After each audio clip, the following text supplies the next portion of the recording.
Ayan, hello, what's up po ulit mga ka-backyard. So ito, share ko lang din. Luya bawang. Hindi yan pang luto ah. So luya bawang, binababad namin, gagayatin siya. At pagkagayat niyan, ayan, pagkagayat, isasama, bababad sa tubig.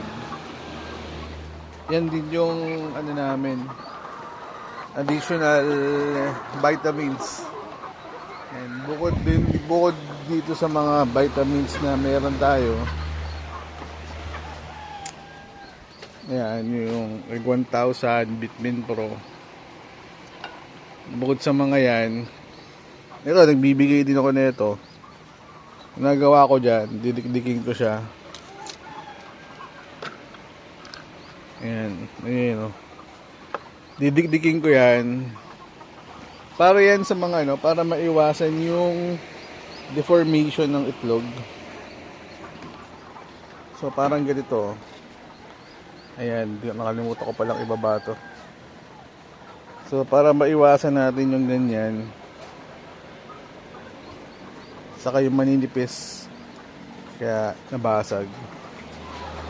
So ang ginagawa namin, ito, calcium or sesical. Nasaan yung sesical ko? Ubus na yung sesical eh. Ayan, nagdadagdag ako dito. Hinahalo ko na dito sa mismong feeds. Ito mo, may ready na kami isa pang feeds.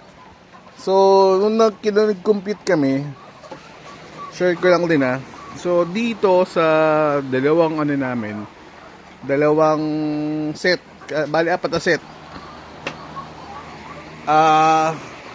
Ayan, ito yung production nila. So, dahil sa dalawang set, ito kasi, ang tansya namin ito, isang sako.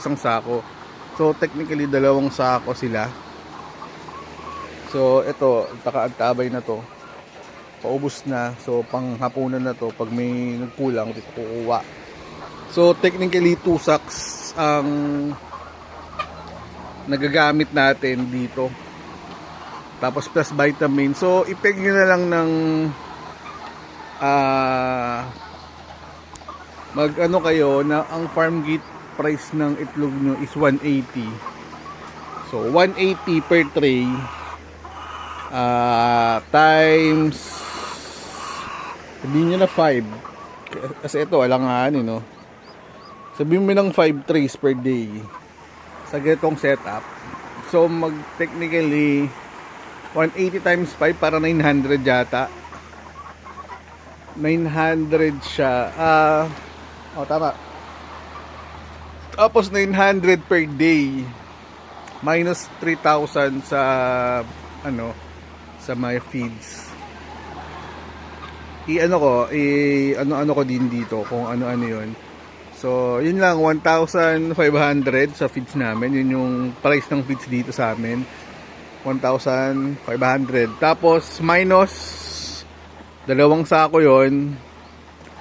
Sa kukumpitin natin dito, ipakita ko sa inyo yung nagiging computation namin. Kung magkano na yung umiikot dito.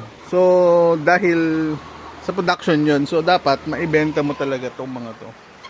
Para makita mo yung, maramdaman mo yung production. So, ano ko na lang din dito.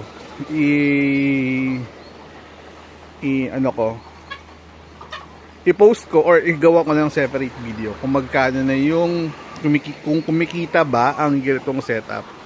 So, yun lang. Salamat.